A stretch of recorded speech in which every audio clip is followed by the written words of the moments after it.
হচ্ছে AGT live 24/7।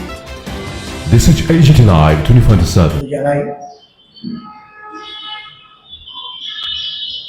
রাজ্যে ভয়াবহ যে বন্যা, এই বন্যার আজকে 1 মাস অতিক্রান্ত হলো। বন্যাজনিত কারণে রাজ্যের কৃষির ক্ষেত্রে বলুন, মৎস্যজীবী, পশুপালক, এই কারণের সঙ্গে বিশেষ করে শাকসবজি,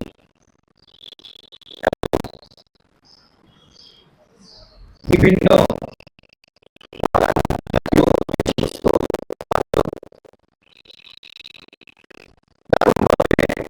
ক্ষতিগ্রস্ত হয়েছে। মানুষের ঘরবাড়ি, বিভিন্ন জায়গায় ব্যবসার ক্ষেত্রেও এই রাজ্যের একটা বিরাট অংশের মানুষের ক্ষতি হয়েছে। প্রায় 1,19,000 মানুষ শিবিরবাসী হয়েছিলেন। সরকারিভাবে ক্ষয়ক্ষতি এটা কোনো পরিসংখ্যান নিরূপণ না করে সর্বদলীয় সভায় 15,000 কোটি টাকা এটা বলা হয়েছিল। আমাদের দলের তরফ থেকে আমরা এই ধরনের এই রাজ্যে বন্যা পরিস্থিতি কবলিত হয়ে এত বড় বিপর্যয় এটা এই রাজ্যে কখনো ঘটেনি। আমরা দাবি করেছিলাম যে এটাকে জাতীয় বিপর্যয় হিসাবে কেন্দ্রীয় সরকার ঘোষণা করুক। কেন্দ্রীয় সরকার আজকে 1 মাস অতিক্রান্ত, এখন অবধি কোনো ধরনের আর্থিক প্যাকেজ বা সহায়তা তার কোনো ঘোষণা দেননি। জাতীয় বিপর্যয়ের ঘোষণা দেননি। রাজ্যের মানুষের এত বড় ক্ষতি সাধন হয়েছে, এই পরিপ্রেক্ষিতে কোনো আর্থিক সহায়তা করেননি।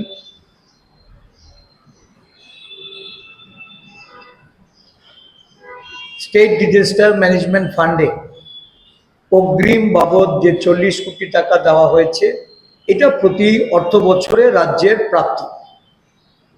এতে করে বোঝা যায় যে এই পার্বতী রাজ্য ত্রিপুরা সম্পর্কে কেন্দ্রীয় সরকারের মনোভাব। আমরা পার্শ্ববর্তী রাজ্য মণিপুরে যখন জাতি দাঙ্গায় মানুষ ক্ষতিগ্রস্ত হচ্ছে, ঘরবাড়ি জ্বালিয়ে দেওয়া হচ্ছে, তাদের বিষয় আশয় সম্পদ ক্ষতির সম্মুখীন হলেও কেন্দ্রীয় সরকার যেমন নিশ্চুপ, ত্রিপুরার ক্ষেত্রেও আমরা কেন্দ্রীয় সরকারের ভূমিকা ঠিক ততই বছর আমরা দেখছি। রাজ্য সরকার বিগত বিধানসভার অধিবেশনে শেষ দিকে মুখ্যমন্ত্রী কর্তৃক একটা প্যাকেজ ঘোষণা দিয়েছে। যদিও এই প্যাকেজ রাজ্য ক্যাবিনেট থেকে তার অনুমোদন হয়নি, কিন্তু এই প্যাকেজে আমরা লক্ষ্য করলাম যারা সবচেয়ে বেশি ক্ষতিগ্রস্ত, কৃষক, মৎস্যজীবী, যারা হর্টিকালচার মানে উদ্যান জাতীয় কাজের সঙ্গে যুক্ত, আমাদের রাজ্যের শ্রমজীবী মানুষ, পশুপালনের সঙ্গে যারা যুক্ত, তারা ব্যাপক ক্ষতিগ্রস্ত হলেও এই সমস্ত সেক্টরে কৃষি বা মৎস্য বা উদ্যান পশুপালন এই সেক্টরগুলিতে এই প্যাকেজের মধ্যে যে অর্থ বরাদ্দ ধরা হয়েছে প্রয়োজনের তুলনায় এটা শুধু নগণ্যই নয়, এতে আর্থিকভাবে সহায়তার কোনো সুযোগ নেই। অথচ দেখা গেছে যে এই প্যাকেজের মধ্যে অন্তর্ভুক্ত ওই রাস্তা নির্মাণের জন্য, বিভিন্ন পরিকাঠামো নির্মাণের ক্ষেত্রে যে অর্থ বরাদ্দ হয়েছে সেই অর্থ বরাদ্দের প্রয়োজনীয়তা সম্পর্কে এখন প্রশ্নচিহ্ন এটা জনগণের মধ্য থেকে উঠে এসেছে। কোনো ধরনের সমীক্ষা না করে, কোনো ধরনের সার্ভে ছাড়া মর্জি মাফিক অর্থ বরাদ্দ করা এবং দেখা গেছে সেই অর্থ বরাদ্দকৃত অর্থ নিয়ে এবার প্রকৃত যারা ক্ষতিগ্রস্ত মানুষ তাদের মধ্যে ক্ষোভ, তাদের কাছে এই অর্থ পৌঁছচ্ছেন। আমরা প্রস্তাব করেছিলাম সর্বদলীয় সভায় যে ব্লক ভিত্তিক বা জেলা ভিত্তিক সর্বদলীয় কমিটি করে প্রকৃত ক্ষতিগ্রস্তদের কাছে অর্থ পৌঁছে দেওয়া, তাদের সমীক্ষার মাধ্যমে তাদের ক্ষয়ক্ষতি নিরূপণ করা। বিভিন্ন জায়গা থেকে এই অভিযোগ উঠে আসছে যে সামান্য যাও সাহায্য দেওয়া হচ্ছে সেই সাহায্য যারা হর্টিকালচার মানে উদ্যান জাতীয় ক্ষতি সাধন হয়েছে এই পরিপ্রেক্ষিতে কোনো আর্থিক এর আগেও দুবার পরপরই জিতে দেওয়া হতো। এর পেছনে কি আপনার অন্য কোনো কারণ দেখছেন নাকি যেহেতু এই এমএলএ থেকে সারাই করা হয় তার জন্য বলা হচ্ছে?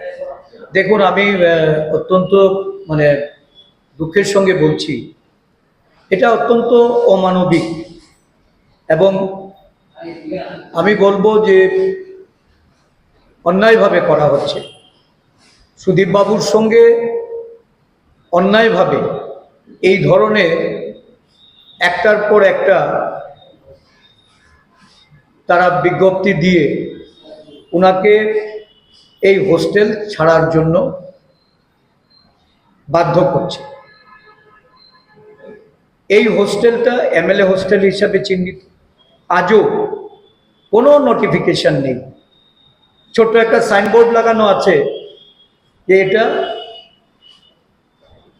স্টাফ কোয়ার্টারের জন্য বিধানসভা আন্ডার কনস্ট্রাকশন বলে ওনারা একটা সাইনবোর্ড লাগিয়েছেন।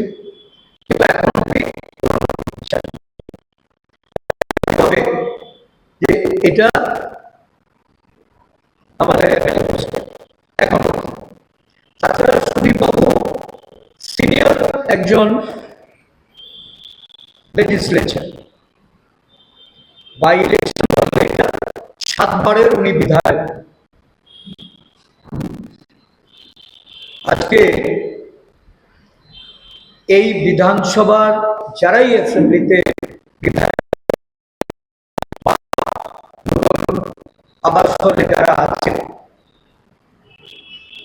এটা ঠিক যে কিছুটা বয়সের কারণে, কিছুটা অবস্থানগত দিক থেকে সেখানে ম্যাচিংয়ের একটা অভাব।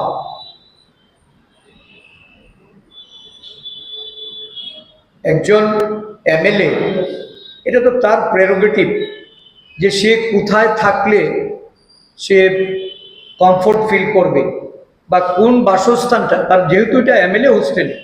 আমরা তো এর আগেও দেখেছি যে দুটো হোস্টেল ছিল এবং দুটো হোস্টেল নির্ধারিত করে বিরোধী এবং শাসক দল সেইভাবেই সেটা নির্ধারিত করা হতো।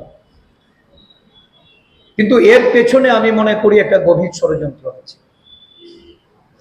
কারণ সুদীপবাবু যাদের সম্পর্কে এই গত বিধানসভার অধিবেশনে যখন উনি কথা বলেছে, যে বিষয়গুলি উত্থাপিত হয়েছে, সেই বিষয়গুলি নিয়ে এই সরকারের যে মনোভাব, এটা আমরা যেটা প্রত্যক্ষ করেছি, আমরা দেখেছি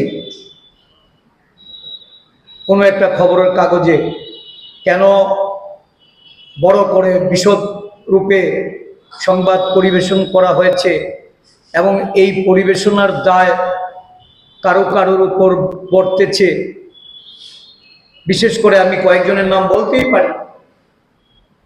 সঞ্জিত পাল নামে একজন, যিনি একসময় এই রাজ্যের যিনি উপমুখ্যমন্ত্রী ছিলেন, যার সঙ্গে উনি ছিলেন, এবং আরেকজন মন্ত্রী, দুজন মন্ত্রীর সঙ্গে থেকে উনি কাজ করতেন। উনি একজন কন্ট্রাক্ট টিচার। ওনাকে একটা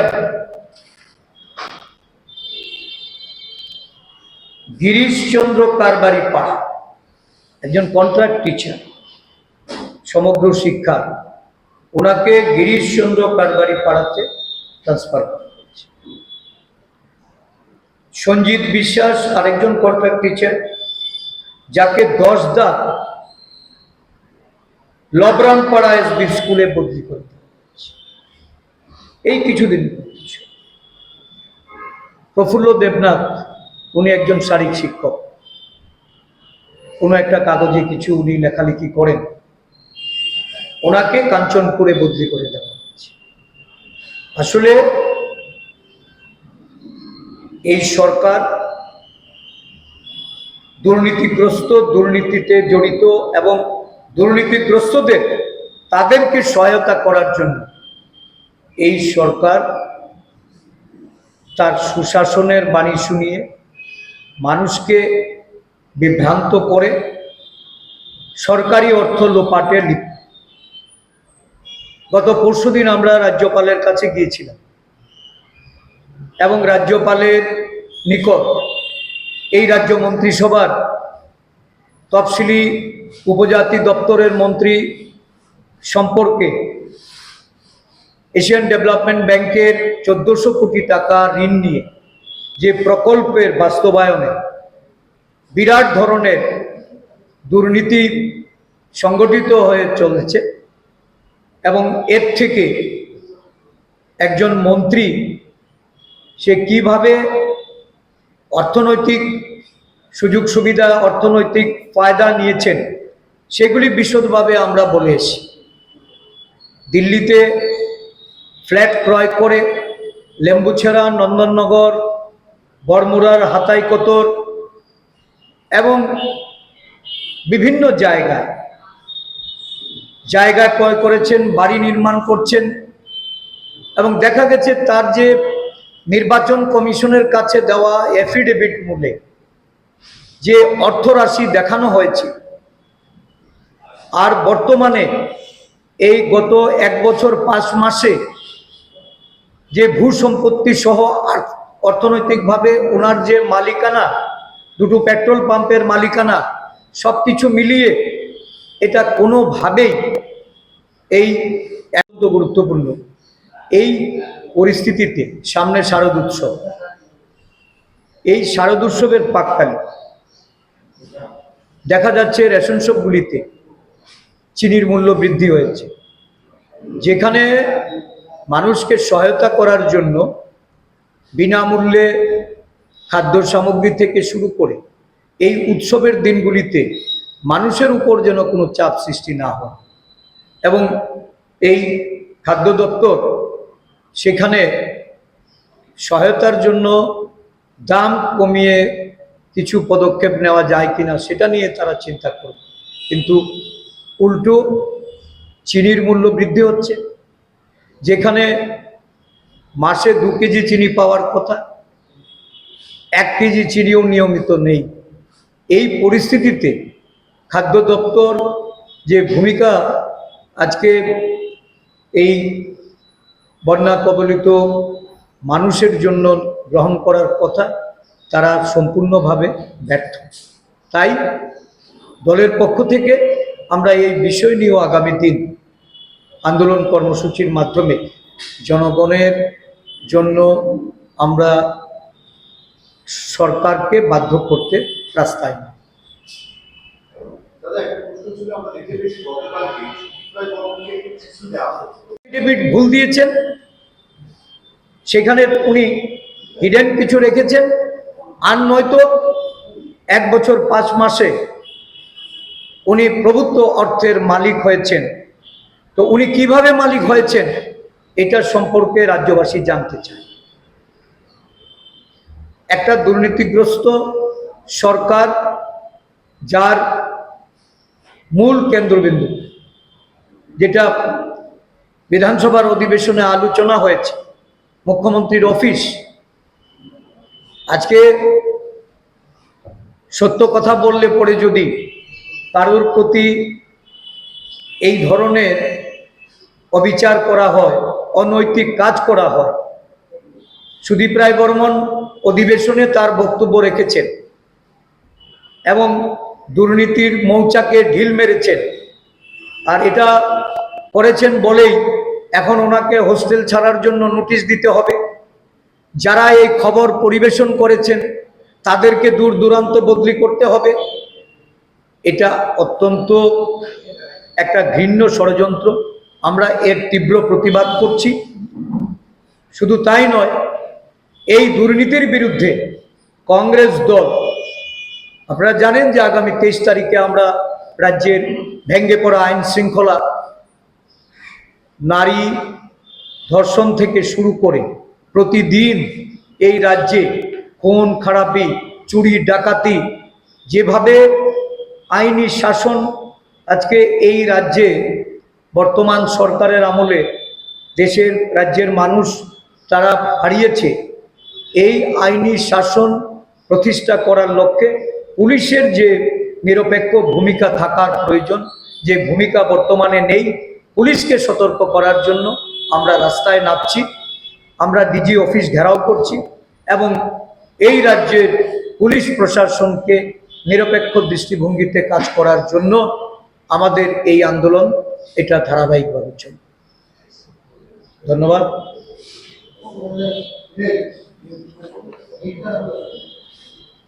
সারা রাজ্য জুড়ে ক্ষতিগ্রস্ত মানুষ, যাদের এই আর্থিক সহায়তা প্রদানে মহকুমা শাসকের অফিসগুলি থেকে আমাদের দায়িত্ব নিয়ে সেখানে তাদের সহায়তা প্রদান করতে হয়। আমরা দেখেছি গন্ডাছড়া জাতি দাঙ্গায় যারা ক্ষতিগ্রস্ত হয়েছিল, যারা শিবিরে এসে আশ্রয় নিয়েছিল, একটা ন্যূনতম বাড়িঘর আবাস নির্মাণের জন্য অর্থ বরাদ্দ করা হয়েছে।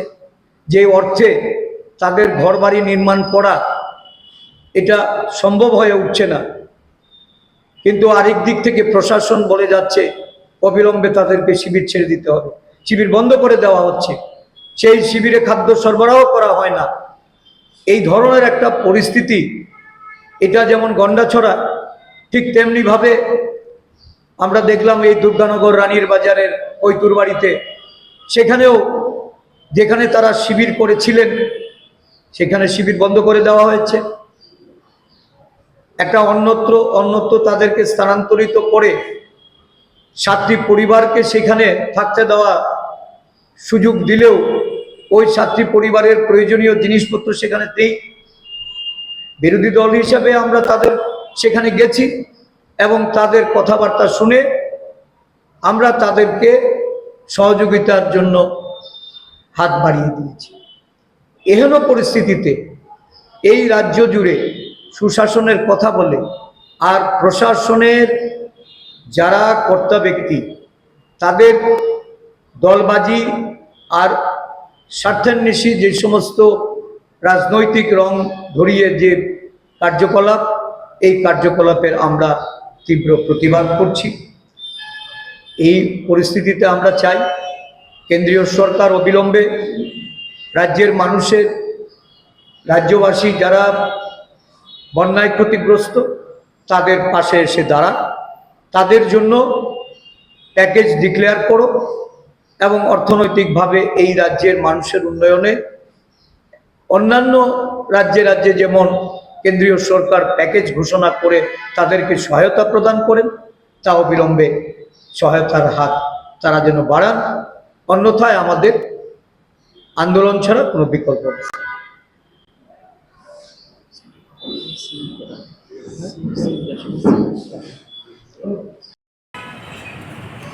শিবিরবাসী হয়েছে,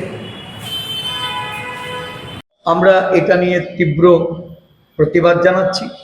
অবিলম্বে প্রকৃত যারা ক্ষতিগ্রস্ত তাদের মধ্যে এই অর্থ পৌঁছে দেওয়ার জন্য সরকারকে পদক্ষেপ গ্রহণ করতে হবে।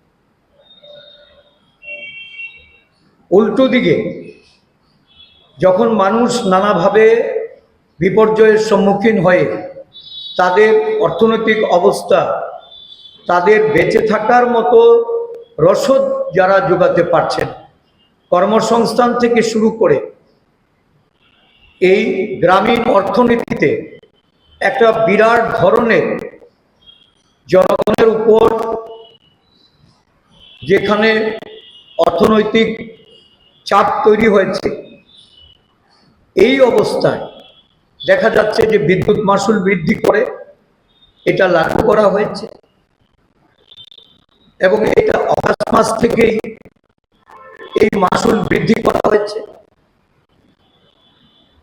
যেখানে গ্রামীণ মানুষের আজকে দুবেলা কর্মসংস্থান নেই, খাওয়ার উপায় নেই। বিদ্যুতের মাশুল বৃদ্ধি করাটা এটা কোনোভাবেই মেনে নেওয়া যায় না। শিক্ষার ব্যাপক ক্ষতি হয়েছে। স্কুল পড়ুয়াদের জন্য আমাদের ছাত্র সংগঠনের তরফ থেকে তাদের পোশাক পরিচ্ছদ, বইপত্র প্রদান করার জন্য শিক্ষা দপ্তরে সেখানে আবেদন করা হয়েছে এবং এই বর্তমান শিক্ষা ব্যবস্থায় এই যে বিদ্যাজ্যোতি, এই বিদ্যাজ্যোতি প্রকল্পের অর্থ প্রদান করার জন্য বিদ্যালয়গুলি থেকে অভিভাবক এবং ছাত্রদের প্রতি চাপ সৃষ্টি করা হচ্ছে। আমরা বারংবার এই বিষয়গুলি নিয়ে সরকারের দৃষ্টি আকর্ষণ করি, যাতে বন্যাজনিত পরিস্থিতিতে মানুষকে সহায়তা করা যায়, মানুষের পাশে থাকা যায়। এই মানুষগুলিকে কিভাবে অর্থনৈতিকভাবে স্বাবলম্বী করা যায়। একটা বিরাট অংশের মানুষের ঘরবাড়ি ভেঙে গেছে, আজও তারা অনেকেই শিবিরবাসী, শিবিরের থেকে জন্য প্রস্তুতি নিতে পারছে। এই অবস্থায় যদি তাদের বিদ্যুতের মাশুল এবং বিভিন্ন শিক্ষা যে বিদ্যাজ্যোতি থেকে শুরু করে ফিস প্রদানের জন্য চাপ তৈরি করা হয়, তাহলে এই রাজ্যের মানুষ কোথায় গিয়ে দাঁড়াবে? একটা সরকার এতটা অমানবিক হতে পারে না, যেখানে কেন্দ্রীয় সরকার সহায়তার জন্য একটি পয়সা দেননি, কেন্দ্রীয় সরকারের কাছ থেকে অর্থ বরাদ্দর জন্য একটা সরকার কোনো ভূমিকা আজ অবধি নেননি। কারণ এই রাজ্যের মানুষ জানে না এই কেন্দ্রীয় সরকারের কোনো প্যাকেজ আসছে কিনা, বা এই কেন্দ্রীয় প্যাকেজ পাওয়ার জন্য রাজ্য সরকারের পক্ষ থেকে কোনো ভূমিকা নেওয়া হয়েছে। এখন অবধি এই সমীক্ষার মাধ্যমে ক্ষয়ক্ষতি নিরূপণ করা, এটাও নির্ধারণ করা হয়নি। তাই আমরা মনে করি যে এখানে প্রশাসনের গাফিলতি চূড়ান্ত। এই গাফিলতি দূর করার জন্য প্রকৃত যারা এই বন্যায় ক্ষতিগ্রস্ত হয়েছেন তাদের কাছে আর্থিক সহায়তা প্রদান করার জন্য বিরোধী দল হিসাবে আমরা দায়িত্ব নিয়ে এই বন্যা পরিস্থিতিতে আমরা যেমন মানুষের সহায়তার জন্য গেছি, বিভিন্ন সামাজিক সংস্থা, বিভিন্ন এনজিওরা, এমনকি ব্যক্তিগত উদ্যোগে সহায়তা প্রদান করে মানুষের পাশে দাঁড়িয়ে মানুষকে যেভাবে তাদের বেঁচে থাকার রসদ এই রাজ্যের মানুষ জুগিয়েছে, শুভবুদ্ধি সম্পন্ন মানুষ যেভাবে এগিয়ে এসেছে, সেই জায়গাতে রাজ্য সরকার এবং শাসক দল তারা দায়িত্বশীল ভূমিকা পালন করেননি বলেই আজকে আমরা বাধ্য হব আগামী দিন বিভিন্ন মহকুমা শাসক থেকে শুরু করে যারা এই দায়িত্ব পালন করার কথা ছিল, যাদের বর্তমান অবস্থায় ওই শাসক দলের অঙ্গুলি হেলনে কাজ করতে হচ্ছে, আমরা তাদের বিরুদ্ধে আমাদের দলীয় স্তর থেকে আমরা কর্মসূচি গ্রহণ করতে যাচ্ছি। এতে করে বোঝা যায় যে এই